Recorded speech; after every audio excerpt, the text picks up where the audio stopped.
Welcome everybody. Thanks for joining us today. We are pleased to share some of our latest forecast information, really highlighting how the print production software market will unfold over the next 5 years. And we're also going to discuss trends pointing to us toward the rise of automation. I really wanted to start off with my best roboto voice, but didn't have it in me, but maybe Pat will give us a go a little bit later on. Before we do get started, I want to remind everyone that the webinar is being recorded, and we will share that out later today or as soon as we can. For subscribers to our service, the report, presentation, and data that this is based upon is available for download in your client portal as well. And finally, we love to have questions, so definitely hit us up via whatever method you want, email, LinkedIn, Twitter, or phone. We're pretty accessible folks. And now let me introduce my print bot in crime, Pat McGrew. Hi, everyone. Again, I'm Pat McGrew. We are thrilled to death that you are with us here on the first day of August. Welcome to the rise of automation. And what we're going to be looking at in this webinar is the results of the forecast work that we've been merrily working along over the last few months. And we're going to spin it back against the rise of automation. As Ryan said, Ryan and I are production workflow at Keypoint Intelligence, InfoTrends, and we are extremely accessible. These are our digits and our email contacts. If you do have questions, please don't hesitate to reach out to us and ask. If you have really cool ideas for a future webinar, we'd love to hear about those as well. But before we really get digging into the forecast, we did want to spend a minute or two telling you about what it means to be production workflow here at Keypoint Intelligence. For 2017, our mission has been to look at production workflow topics and to provide information out into the marketplace using a few different methodologies. We do produce reports, and some of those reports are based on research that we're doing because we think it's important to the market. Some of these reports actually come out of work that we're doing for various clients where a topic just starts to look really important to the talk tracks that we're involved in. So we turn those into reports. Our forecast work is what we're best known for. And this year, as Ryan will be explaining in a few minutes, we've made a few changes to how we're doing the forecast. If you were sitting with us last year on our forecast webinar, we made pretty much the same statement. And that's because workflow is really an evolving talk track. There are a lot of changes that are going on in the commercial workflow space, but we are also starting to expand our research out into packaging, and we'll be heading in the textile direction. So we've got a lot of things that we're sort of building into the overall talk track around production workflow. We do a lot of research, and a lot of you have talked to us about our European software investment outlook, our US software investment outlook. These are two pieces that we do as surveys, and when we do them, we wind up with year-on-year data, which is really helpful to seeing a market evolve. We've done web to print in Europe this year, and we're still working on an evolving idea around a multi-client for the packaging workflow space. And again, if you have things that you want to know about, please don't hesitate to drop us a note. We'd like to hear more about it. So in addition to these three things that we do, and you can find these in our Info Center portal if you're a subscriber, we also do webinars. And so in today's case, we're taking the information from our market forecast and we're making it available to everyone. But if you're a subscriber, you actually have access to the deeper levels of knowledge, not only the report that we write, but the charts and the pivot tables that we use to develop the overall forecast and the talk track that we're going to share with you today. The webinars that we do, we try to do one for each major piece we release. So, you know, stand by. We'll have a few more this year, most likely. Sometimes we'll pop up with a webinar just because there's some topic that seems to lend itself to sharing with the overall production workflow community. So, with that, this is sort of how you find us. If you're already a Keypoint customer, you'll recognize that. But here's how we've changed it. bit. And Ryan, you want to explain this to everyone? Yeah, absolutely. So we have made a lot of structural changes to the forecast this year, and it's really all about refining and kind of narrow focusing the service to improve those coverage areas that we see have growth opportunities in the market. And so on the left of the screen, what you're seeing are the categories and subcategories from last year's forecast. And on the right are the changes that we have for 2017. Now, notice here that they're kind of color-coded for ease of reading, but notice there are 5 new subcategories this year, and those are online design tools, packaging workflow management, color management, which has been a request for many years now to kind of break out onto its own, and also digital front ends for wide format and packaging, which will be coming in a very soon additional release. It's not in this particular webinar nor what's been posted to the website as of yet. And we'll talk about at least a little bit more about each of these categories throughout the webinar. We should also talk about what we took out, right? Yeah, exactly. So there were 3 categories that are not making their appearance this year. One of those is cross-media marketing, which has now moved over to our customer engagement technology service that's ran by David Stabel. And pre-pressed point solutions, which have been kind of composed of a few different things. So color management and position tools, pre-flight tools, and some other kind of point tools. Those have been spun off. Obviously, color management went into its own category, and then everything else that had been in pre-pressed point solutions, that's almost like a Peter Piper kind of thing, right? Yeah. It wound its way into their respective workflow management categories and areas, so that's where they have been tucked in. And finally, mail prep has been discontinued. Right, and one of the reasons we discontinued mail prep is as we looked across the market, it was really a very U.S.-centric forecast when it came to mail prep, because globally, mail preparation companies sort of behave quite a bit differently, and it was hard to really come up with a single alignment that made sense, and we do global forecasts. So some of the mail prep solution set actually ends up over in David Stabel's forecast as well. And if you still have questions on mail prep, please don't hesitate to reach out and ask. We're happy to answer those questions. We're just not going to include them in the forecast from here out. Very good point. So with that said, for ease of viewing this information, now that it's had some structural changes, we did add a new component to our pivot view, and also for this webinar to kind of bucket similar tools together and combine software that has kind of similar functionality, or at least makes sense in terms of how it relates to each other. So for instance, you'll see at the top here on the left that content creation includes things for creating, customizing, and maybe even personalizing content, whether you're intended to go out to a press or to some kind of digital output.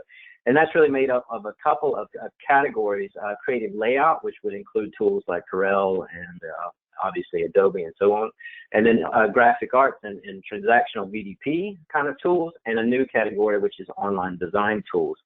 And I'll get to what that is in just a second. I know I keep teasing that.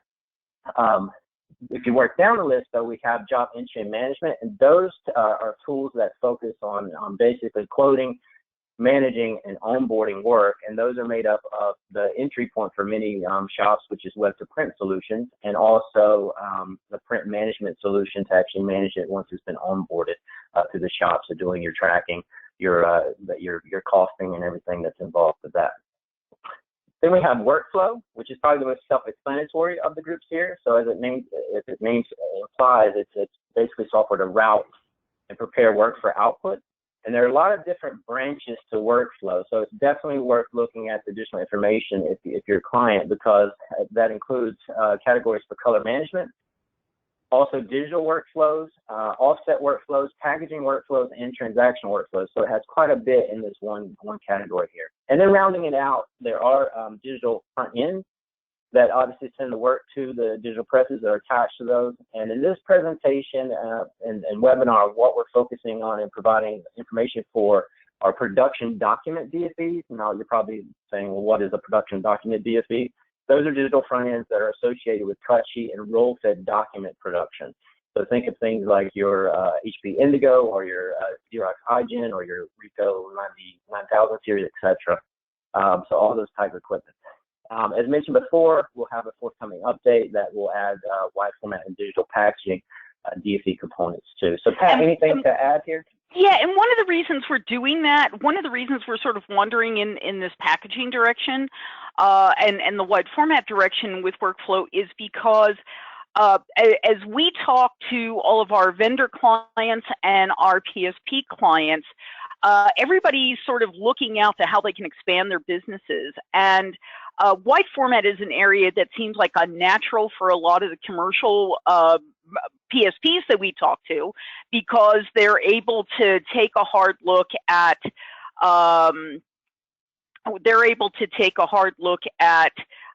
how they're talking to customers and the kind of clients they're serving, and wide format is sort of an easy thing for them to wiggle into. It's something that their staff understands. For other organizations who are serving brands, this whole idea of having an option to do packaging really does make a lot of sense. So what's happening now is that they're looking at folding carton, they're looking at labels, and they're looking at how to expand their business. So we felt it was the time for us to start to look at what's different in workflow when you bring these things in. You're probably going to have to make some changes to your protocols. You may have to upgrade or expand the workflow tools that you have in-house. And what we've also found is that in wide format, just as in packaging, your options for dedicated workflow tools are sort of all over the map.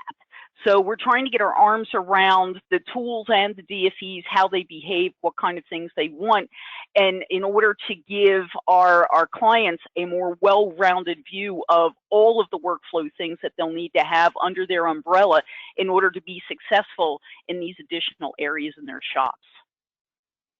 Yeah, it's also going to be quite interesting as we move forward, I think, along those same lines with wide format packaging, to see if you're adding those services to something already existing, whether you keep that as a separate workflow stream, or if you try and do some kind of hybrid approach, or if you try and actually create some kind of unified workflow. So we're definitely paying attention to that kind of activity too, as far as how the printer is implemented. Yep.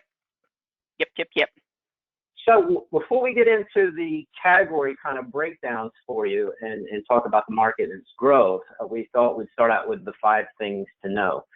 The first point here is, and this was really driven home this year because we had the good fortune of having simultaneous surveys almost in the European market and the North American market at the same time. So it's very fresh information, and they coincided around the same time. So the first thing is that automation is definitely a top priority for these printers. In the U.S. market or the North American market, 31% of print service providers want to improve shop automation. And 38% out of the European market want to reduce costs and improve efficiency. So really, it's kind of a universal need to remove touch points and costs. We've been hearing that for a long time now. But I think the changes that we're seeing are the additional layer to that is that it's really being perceived as that a differentiating factor for me in my shop and how I actually go to market.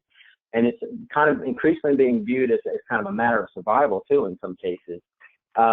The other kind of thing that did come out of that research that we ran earlier this year is that Europe is a bit ahead in terms of compared to the North American market in some kind of areas of shop automation. So the European printers are seeing more work entering their shop from web to print, and a higher percentage of their overall work is being fully automated or basically touch-free once it's onboarded in the shop.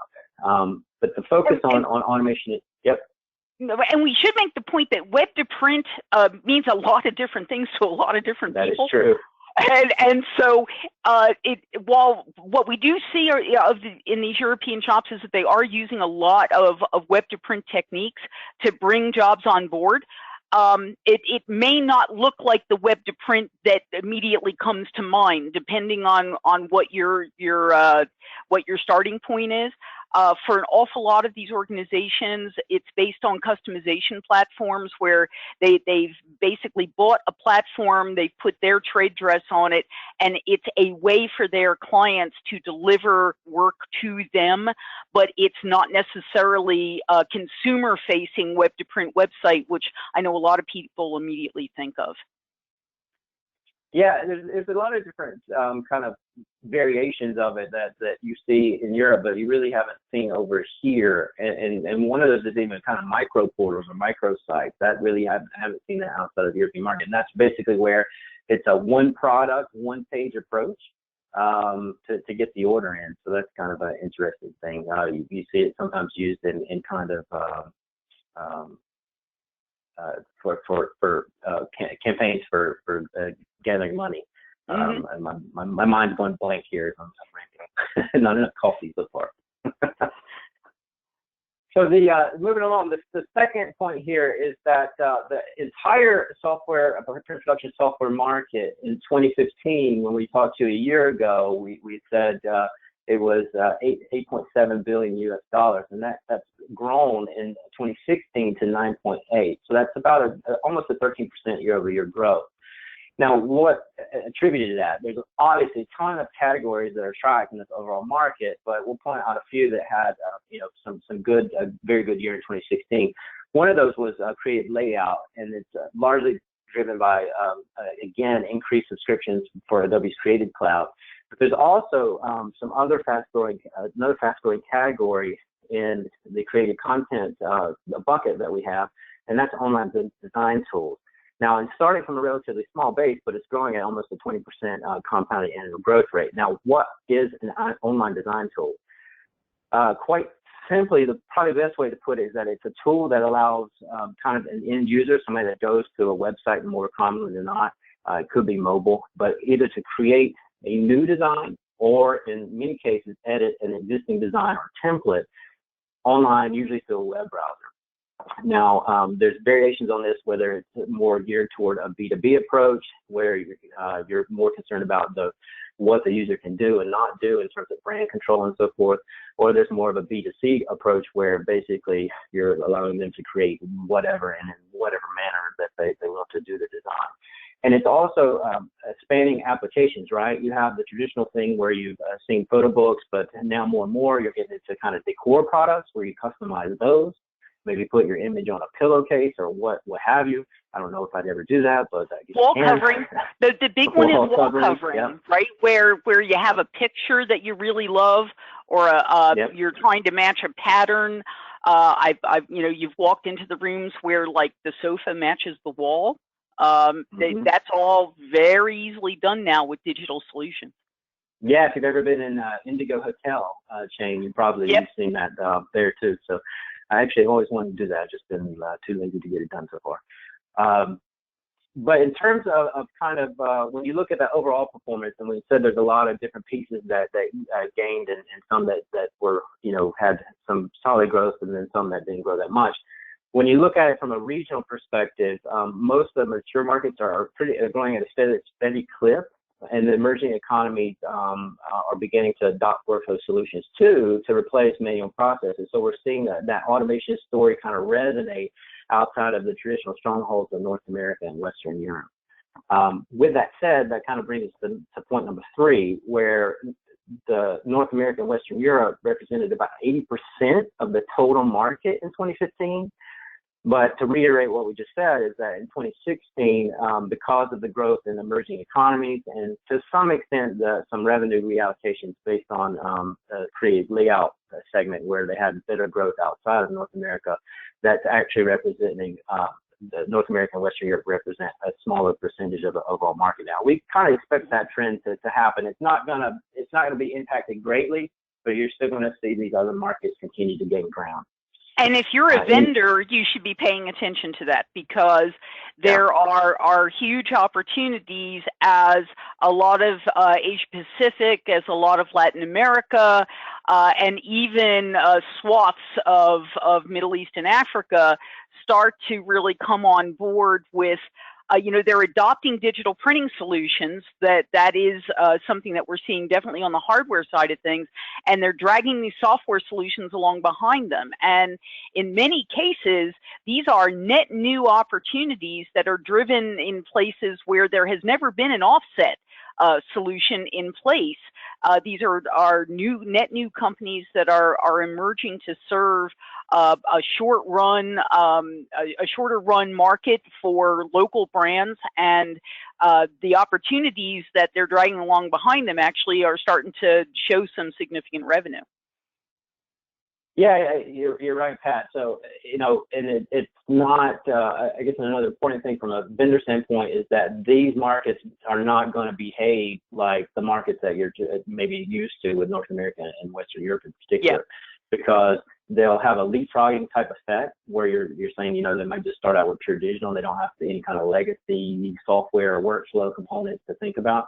But then the other part of it is that just from an infrastructure standpoint, it's quite different too. So I know many vendors are looking to kind of subscriptions and cloud-based software, and that's going to really have a difference in take-up depending on the region and what their and we've definitely seen it. I mean, it's really impacted our forecast because when you start to see subscription solutions and software as a service solutions take off, or platform as a solution start to take off, all of a sudden our forecast numbers, they sort of get on a teeter-totter, because as you start to see subscriptions grow, all of a sudden those net new licenses and the maintenance they drag go away.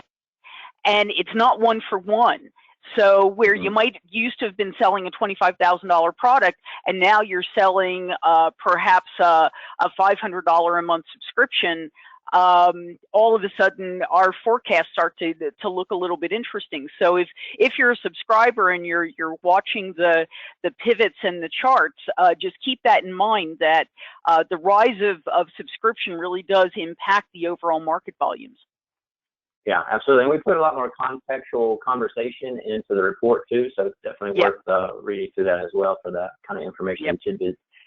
That does bring us to the fact that there are growth opportunities. So 4 of these 14 categories that we track will experience a growth rate above 10% through our forecast period, which is through 2021. Now, while some of these markets or some of these segments like the transaction software market has kind of had a reputation of being dead or kind of a withering sector for print workflow, we still continue to see growth in that market. And that comes from a couple of different things, but the fact that the legacy systems still need to be either kept along through any kind of transforms or either undergo retooling to replace those. And also, you still have the same old thing with keeping up with all the regulatory changes and guidelines that come out year after year. Any other kind of thoughts there on the transaction? Because I know it's one of the higher growth categories that we did see that was above 10% impact. Yep. And the same. So transaction gets a bad rap in general. Everybody, if every time we say the transaction is dead, it has this really interesting habit of coming back and biting us. Transaction workflow management and transaction VDP were 2 of our faster growing categories. And transaction VDP by itself grew almost 13%. And I think that over time, we're going to continue to see that, because that we're in that area where an awful lot of internally developed, bespoke kinds of processes and protocols and scripts are becoming too risky for companies to maintain, even when the talk track over the last 8, 9, 10 years has been that it's too expensive to migrate to a purchased product to maintain these things internally. And now I think the risk cost is too high. So I think that's why we're going to continue to see those things hang in above the 10%. I mean, transaction workflow by itself is not quite at 10%, but it's so close you can throw a ball at it. So it's, again, these 2 things are things that I think over time don't count the transaction market out. There's still a lot of revenue to be earned there. And in other workflow areas like digital and even packaging, which quite didn't make this 10% cut, but it's very close, there's still a lot of analog to digital conversion. And when that happens, it's like we were kind of referring to earlier, is that, okay, well, how does that change the workflow? And typically there's new additional workflow components that are dragged in along with that equipment to basically make it go. So we see growth coming from the overall growth in the hardware itself too, that carries a certain weight of software behind it. Yeah, so and as more as companies, the last thing I'd say, Ryan, is that remember that in a lot of these transaction environments, as well as in a lot of the graphic arts workflow environments, the part of the expansion has to do with offering more products. And so there is new software being added in to support the desire to offer new products. So some of the transaction VDP installations, the workflow installations, and the graphic arts VDP installations are moving in support of producing multi-channel output, not just print output. Very true.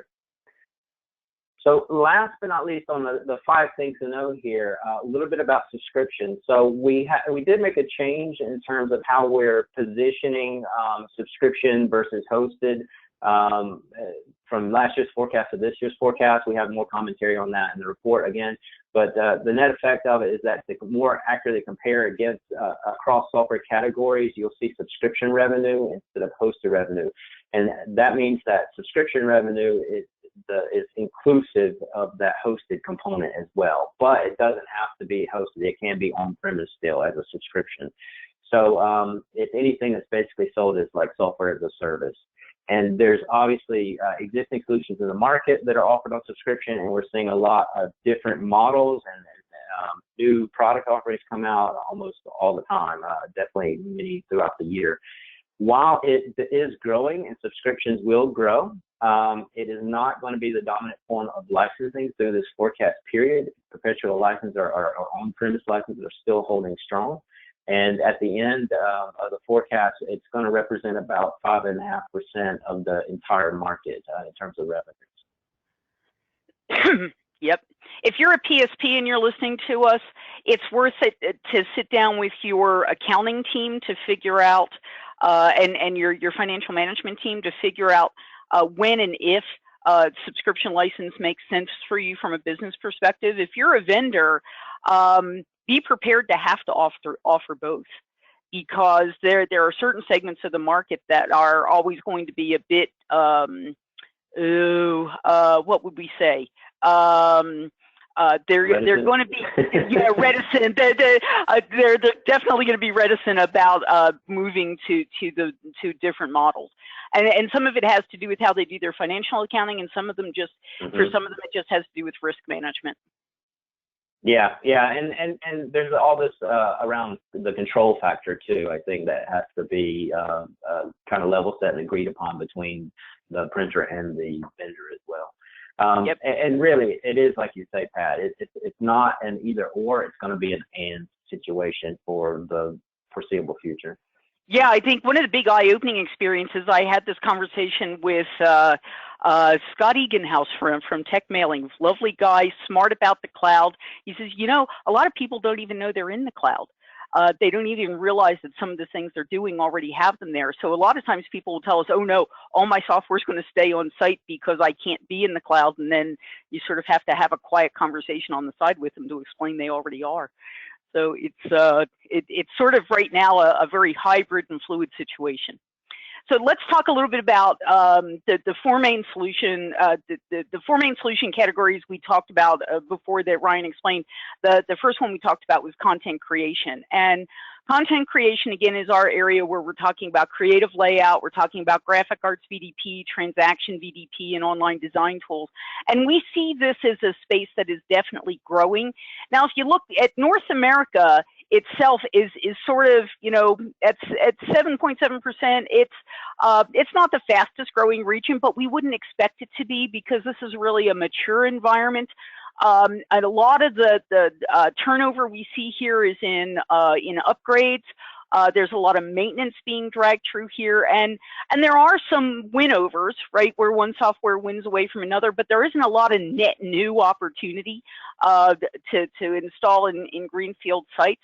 In Western Europe, there's a bit more growth, and some of that has to do with the proliferation of printing companies. There's been a lot of growth in net new printing companies. There's been a lot of expansion, and there's been a lot of move towards sort of changing the methodology of how they're going to market. There's been a lot more VDP, a lot more creative layout, and of course, when we look at the rest of the world, and that's a big area, the rest of the world, that 8.7% growth represents a lot of growth in Asia, a lot of growth in Latin America, and a lot of growth in the Middle East, and sort of towards the southern part of Africa. Across the middle of Africa, still not major amounts of growth. India is definitely growing. You're certainly seeing across China and down through the Asian peninsulas, there's been a lot of growth as well. So in content creation, we sort of expect that at 8.3%, that this is going to be sort of, I'm not expecting this to change a lot out over our forecast period, but I'm also not expecting it to change a lot out over the next 10 years. I think we're going to see sort of gentle growth through all the markets. So Ryan, hit the next slide for me. And so one of the things when you start talking about creative content and content creation is that one of the things that could change the growth rates and the install rates is that there are some new technologies coming into the marketplace that it's going to be, it will be important to stay aware of. So Adobe is the 800-pound gorilla when it comes to content and creative layout. You can't get away from them, even if you're not really an Adobe fan. You have to take a look at them and realize that they push envelopes in a lot of directions based on their own research. And there's a new product that they're bringing to market. It's one of a pair. One's called Adobe Sensei and one's called Adobe I/O. And these are going to be worth keeping an eye on because they could be game changers in certain facets of the market. With Sensei, it's a product that is almost scary in the way they market it, because what they say about Sensei is that this is going to be your innovation engine, that it's going to help you harness the power of not only all of your content assets, but all of their content assets. And Adobe is going to help you mine your data, but also allow you to have access to data that they mine independently so that you can use that information to drive marketing campaigns, not only across a print platform, but across all of the platforms that you might want to participate in. They have some interesting natural language processing that they're doing, semantic modeling that they're doing in order to let you identify, like, you could go through all of the customer care emails you get and look for hot button words and then help you develop marketing campaigns to assuage perhaps market fears if you're getting a lot of concerned emails about a topic. It's true AI, true automation, and for my money, truly scary, because if you adopt Sensei, you're basically handing off, you'd need to put a lot of controls in around the things that it's capable of doing. You'd want to spend a lot of time. It is, however, worth your time to go and take a look at. It and Adobe I/O is the other product that they're using to do customer engagement management, basically. So take a little bit of time, head over to the Adobe website and learn a little bit more.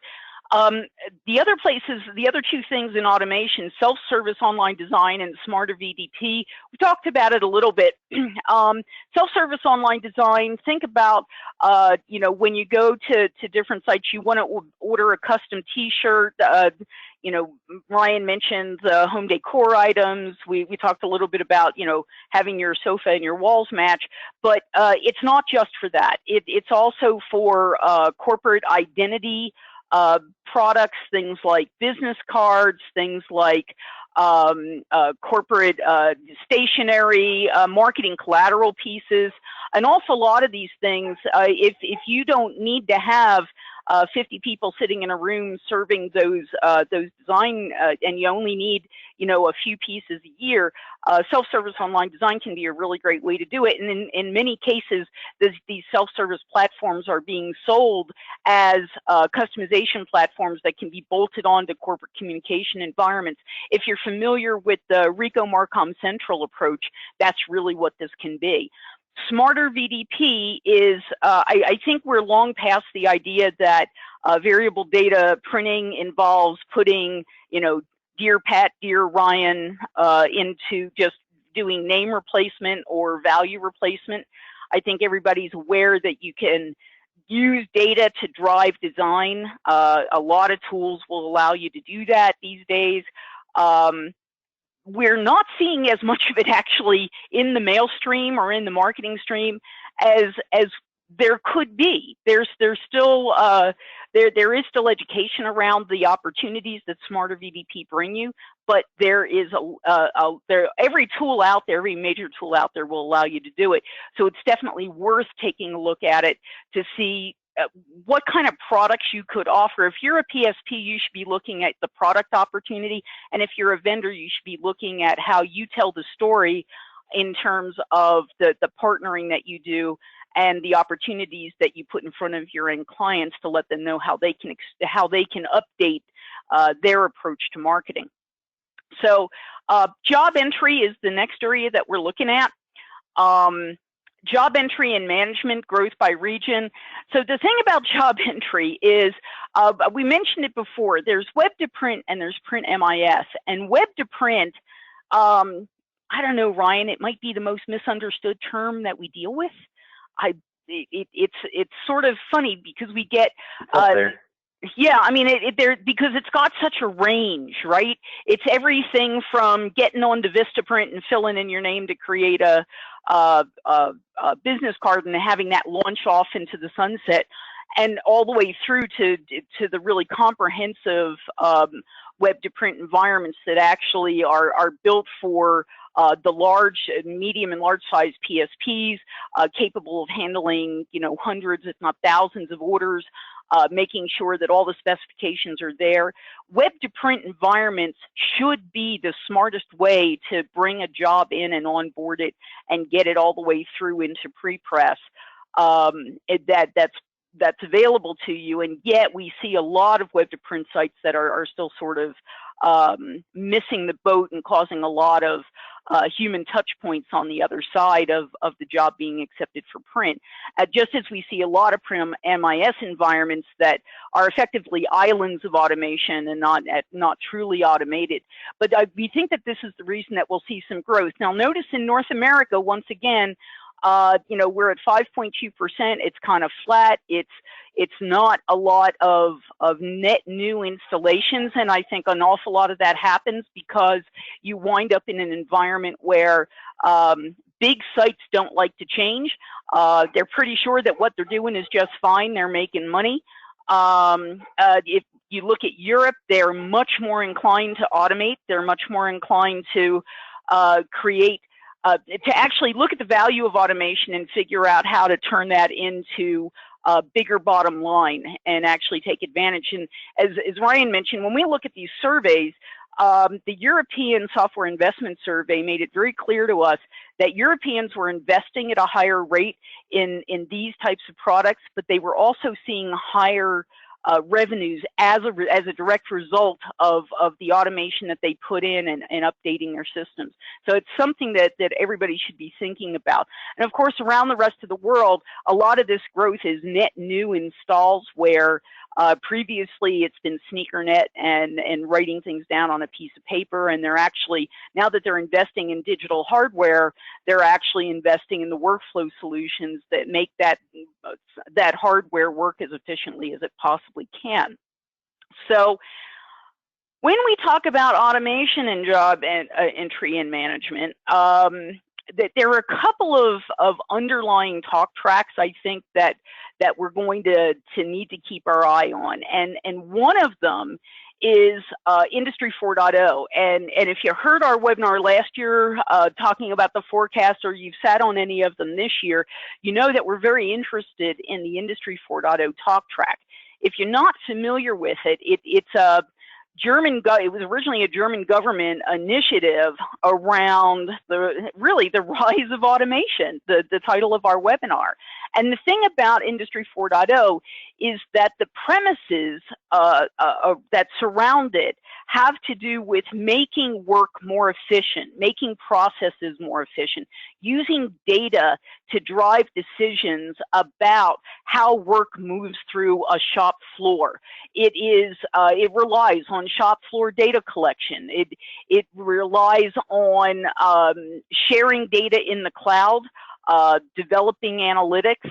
And if you've heard the term Internet of Things or IoT, it's part and parcel of this Industry 4.0 discussion. So when we start to look at automation in taking jobs into a plant and allowing them to move through a plant, we see an awful lot of the development that's happening on the software side of things, and the opportunity for print service providers on the execution side of things, sort of informed by the Industry 4.0 story. So keep an eye out, and if you're a vendor and you've got an Industry 4.0 story, please make sure that you're vocalizing it and you're sharing it with your sales teams and your marketing teams. If you're a print service provider and one of your vendors wants to come in and talk to you about Industry 4.0 or IoT or business intelligence for your print shop, take the time to listen. Sit down, grab a cup of coffee, and really listen to the way they're talking about it, because it could actually help you open up the margins in your organization. One of the facets that we've seen over the last year sort of come up a few levels in the talk track is this idea of print customization platforms.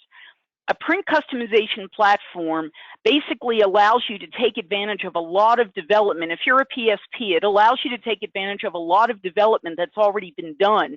And this also works for enterprise customers.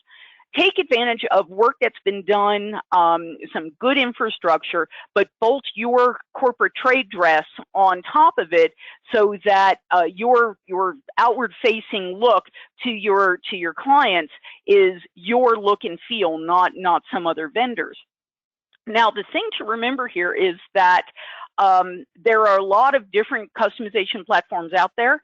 Some of them are easier to use than others, but they all have a lot of facets and features that can make your business more, we'll say, more productive. Now, if you're on the vendor side of our family and you're looking for partners that can help you tell a bigger story, that can help you bolt on some intelligence into the workflows that you're offering your clients, take a hard look at the people who are offering print customization platforms. If you are one of our subscribers, we can help you with those lists. If you're not one of our subscribers, you certainly want to become one, just because this list is really great. That might be overstating it just a little bit, but I don't think much. And so Ryan, when we looked at print customization platforms, we really found a wide range of them. Oh yeah, I mean their focus was varied. Their technology stack or platform was that they're using, it was varied. Everything, it was very eye-opening, I would say. Yeah, they're growing and they're not standing still. If you look at the platforms and just to offer a couple of something like a gelato, right, would be a nice example of a print customization platform. If you're not familiar with gelato, it's Gelato, just like the ice cream kind of stuff. And the gelato team. I like how you call it yourself there. You said ice cream kind of stuff. Kind of stuff. Yeah, you got to be careful. Yeah. But they've got like 4 or 5 different customization platform offerings that they make depending on the kind of company you are and how you need to work with them. So there are a lot of opportunities out there to really expand and become more automated more quickly by partnering with an organization that has a solution like a customization platform. Yeah, there's a couple of things I want to add here, mainly for the printers that are listening in today, and that is we are, of course, kind of getting toward or close to trade show event season.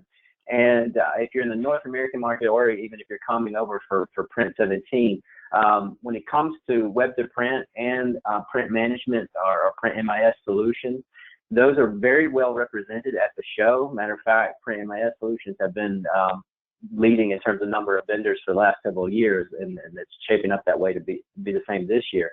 But there's also new and different vendors coming to this particular show that weren't here last year or even maybe ever. So it's definitely check the exhibitor list and see if it's of interest to come, but it's a good place to check these kind of solutions out. Yeah, we keep thinking that the market is like as full as it's going to get, and like who could possibly create a net new solution, and then we turn around and there are a dozen new companies bringing really interesting innovation to the marketplace.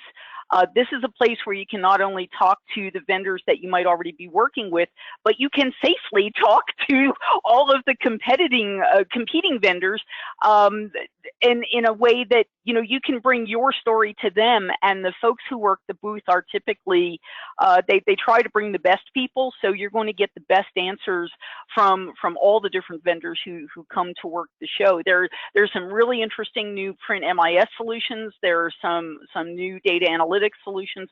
All of them are going to be worth spending a little bit of time with. Yep. Very good. So we have about 12 minutes left before we have to end the session. So we're going to get moving along on the workflow and the rest of the content categories here. But basically, workflow encompasses a lot of those different branches that I mentioned before, depending on what kind of equipment or what kind of applications are being produced on the end of that workflow. And overall, we expect to see several changes to the workflow space through 2021. Number one is that North America that we see here is actually going a little faster versus the European market, which is kind of a change from some of the other segments that we were looking at.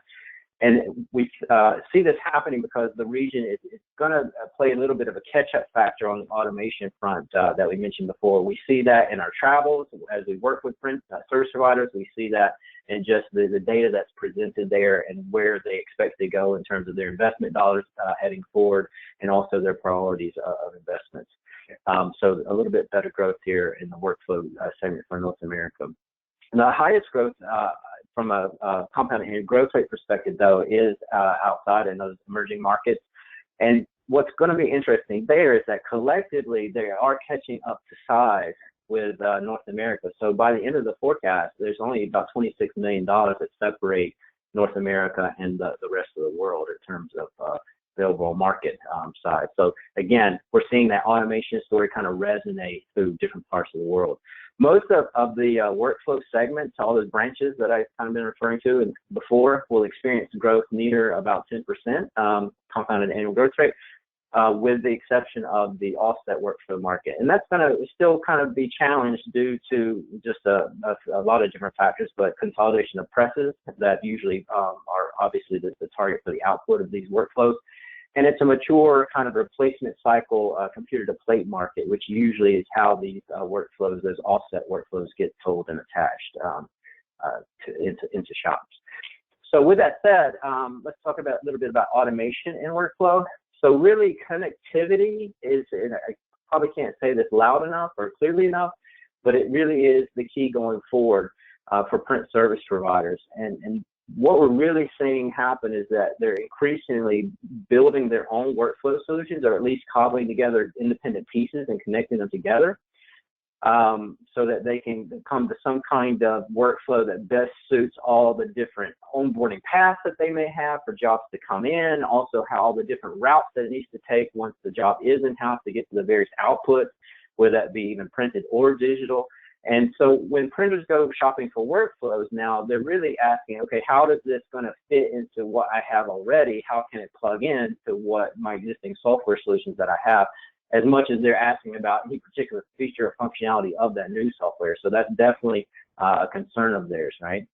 And so they're looking for ways and mechanisms to integrate that stuff. And so we're seeing more application programming interfaces or APIs that are coming to market to have that data in and out kind of exchange between those different software pieces to allow that automation. In certain cases, we're seeing also full kind of software development kits where they can program on top of the base layer. And then, Pat, I know that you've had some conversations over the past, 6 months or so where you've seen a lot of JDF and JMF activity, which has been around for over a decade now, but you're seeing a lot in kind of digital finishing space, right? Yeah, and I think that, like a lot of standards and guidelines that evolve in our marketplace, it takes time for both sides of the equation to really be ready to do full implementations. And JDF and JMF from the beginning was a hard sell to the hardware vendors who had to make changes to their firmware, and sometimes, in many cases, add software and firmware components to machines that were not particularly smart. In order to really play in a full JDF, JMF workflow, you've got to have smart machines sitting on your floor, and they've got to have some way to connect back to the dashboards and the reporting mechanisms. And finally, now I think you're finding that any new equipment that's coming to market is generally enabled so that it can participate in those conversations. And I think more and more it's becoming a demand. We started seeing RFPs in the marketplace even 6 or 7 years ago that if you wanted to sell into certain, large financial institutions, governments, you had to be enabled. And that got the attention of the vendors who weren't yet there. So now, and especially with the rise of robotics and automation, you need JDF and JMF in the infrastructure to do that. If you don't know, who all's out there playing, you can go to CIP4.org, CIP4, the number 4.org, and they actually have a really great matrix out there that you can download that says, tells you all of the hardware vendors that are out there and software vendors that are out there who are enabled for JDF and JMF. Yeah, it's a good starting point for sure. Finally here, just on the automation of the workflow side, we had talking about closed loop color management. So overwhelmingly, every time we talk to a print service provider, they want to move the burden of basically managing color and so that they can get consistent color output over time away from the operator as much as possible. And really one of the ideal ways to do that is to have inline measurement equipment that can automatically make adjustments back to typically the digital front end that's driving that device. So we've seen kind of inline effective photometers and other measurement devices being packed into some of the higher end equipment, but we expect that to continue to kind of wade out across different equipment levels as we go forward here, which will again help the end printer get a better grip on how to actually manage that, control that in the environment without having to. If you don't currently have color management tools, or you have them and you're not using them, you need to start. If you're a vendor, make sure that you've got several color options available to your customers. Different kinds of customers need different kinds of color management. If you're a PSP and you're not currently using color management tools that are in place, or you don't have any installed, the market's getting pickier. So this is the time to get on board. Yeah, and there's obviously differences in regions too as you go across, and what's kind of standard specification they're trying to hit and so on. So yeah, definitely something you have to also factor in. So last but not least, I think in our content categories here, the buckets, we're talking about the production document DSE, and really it's kind of a growth rate that's very, not necessarily one-to-one, but very close to the growth of the actual equipment here. And again, we're talking about cut sheet and roll-fed production equipment that mainly deals with outputting documents. So DSEs in general are kind of a function of new and existing installs of that hardware, like I was mentioning. And in some cases, though, when you go to purchase that equipment, you do have a choice of what digital front end that you use with that equipment. In other cases, you don't. It's just what's provided and what's recommended from that vendor. Features and functionality of the digital front ends are important, especially if you want to make last-minute changes or how color is being influenced and applied to the actual device, like we were mentioning before. That's all part and parcel usually with a DFE. But it's also important to know what kind of RIF or raster image processor is kind of under the hood of these things, because that will obviously impact what's getting printed out in the end. Yeah, Overall, so though, be aware if you've got one that is using the Adobe print engine, it will behave somewhat differently than one that has the Harlequin Global Graphics RIP engine under it. So each one of them does behave differently, and you want to know that so you can get the best out of it. And I don't remember, Pat, but you might have the date stuck in your head. But when's the transition also to PDF2? Because that's going to probably have a little bit impact as we go forward too. Sort of in process. It's sort of in process. You know, you have to. This is one of those things where it actually takes work on the part of the DFE vendor and their RIP provider, whether they're their own RIP provider or they're working with one of the industry, you know, usual suspects. You've got to be aware. The vendors need to be aware of where they sit with respect to PDF 2.0, and they need to be aware of. They need to be communicating that to their clients and to their customers, because it really it will change some things. It will change the way some things look. So if you're rendering with a current engine and you move to PDF 2.0, those standards you could potentially see some differences. So it's, if you're not already aware, this is the time to go get aware. Very true. So overall here, we have a 6.4% growth, and that's going to reach $3.5 billion at the end of the forecast here. Now, in regards to automation with DFE, there's really been a lot of development in space over the last few years, and it's been driven by changes in the actual hardware as the devices have gotten new, faster, better, and also the expansion of the vendors who develop the digital front end to basically expand into other equipment areas that they may not have supported before, like wide format or packaging, etc. So we again believe that this market needs that more automation around how to control color and how it gets fed back into kind of a closed loop cycle to control it at the DFE. So I won't reiterate that again. But one thing I really do want to point out here is that the cloud in particular is kind of becoming kind of a trusty sidekick, if you will, to the DFE. And we're seeing it happen in a lot of different ways because vendors are already using the cloud to do kind of off-site data backups, to sync all those resources, all your color profiles, all your paper profiles, all that stuff into the cloud. So if you need to have it pushed back to you again, you can. It's also allowing, because of that backup procedure, allowing you to sync that and basically replicate DFEs across your shop if you're using more than one on the same type of equipment that has the same kind of output. So it helps you and speeds that process up. And then in a lot of different areas, they're aggregating what the DFE knows about what you're printing and what kind of problems you're having, maybe on what you're printing as it goes out. And they're aggregating that information into kind of a nice, easy-to-use dashboard so you can see what's going on. And that's not only happened in the production document space, but we're seeing that also in wide format and packaging too. This kind of predictive analysis is something you're going to start seeing across not just DFEs, but also across all of the various pieces of hardware on the shop floor who are starting to get networked together to provide that kind of information. It's one of the value propositions of JDF and JMF. And it ties right back into that Industry 4.0 kind of business intelligence concepts too, right? It absolutely does, and you're going to hear us talking a lot more about it. I think you're going to hear a lot more industry chatter about it because it is starting to become more and more important. So we're down to our hot or not. These are to some extent subjective, but for Ryan and I, these are based on what we're seeing right now in terms of where software is being purchased, the relative growth in the various markets, in the global markets, and where we think you need to be paying attention. So first of all, please, if you do nothing else, take a few minutes to learn a little bit more about online design tools, whether you're a PSP, where they could help you offer additional services to your clients, or you're a vendor for whom online design tools might be an interesting partnering opportunity. Please take a look at online design tools. As I said before, don't count transaction VDP out. There's growth there.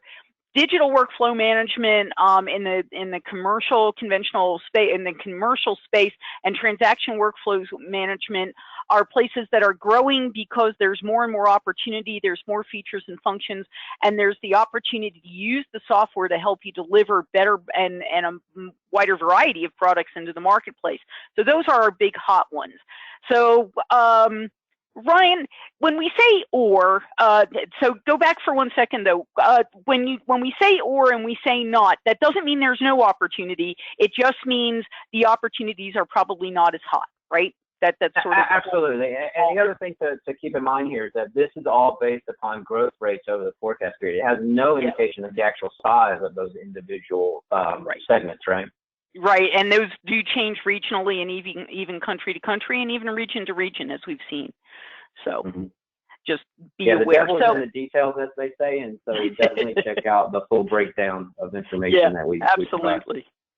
So our last slide is why workflow automation. Why are we saying the rise of automation? We believe that this is the next paradigm shift. We're probably sitting right in the early days of it, but it's something that's going to influence the development of hardware and software for years to come.